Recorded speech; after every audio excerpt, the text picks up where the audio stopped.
Incontournable du petit déjeuner, le croissant est même votre viennoiserie préférée, consommée régulièrement par 3 Français sur 4.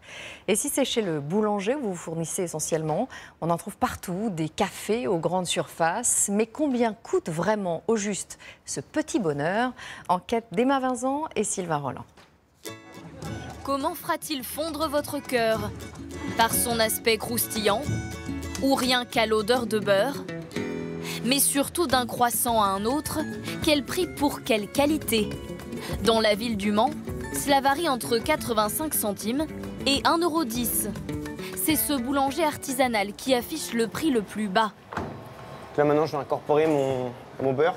Chez lui, vous payez 15 centimes pour le beurre et les autres ingrédients, 35 centimes pour les charges et 35 centimes pour la marge.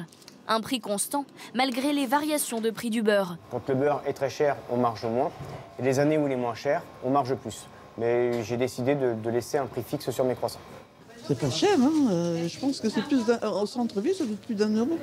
Alors nous sommes allés vérifier chez la concurrence. Dans les grandes surfaces, c'est 85 centimes aussi. Mais dans les cafés, on passe à 1 €, jusqu'à 1,10 € dans les boulangeries industrielles. Pour les départager, nous avons organisé une dégustation à l'aveugle. De ces 4 croissants, lequel aura votre préférence? À notre grande surprise, pour moi, c'est celui-là le meilleur. Oui. Plutôt celui-ci, ouais. Plutôt celui-ci. Celui-ci.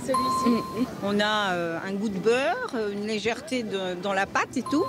C'est celui-là le meilleur. Après, c'est peut-être pas le plus artisanal. Vainqueur incontestable, le croissant du café. Et effectivement, il est tout droit sorti d'un congélateur.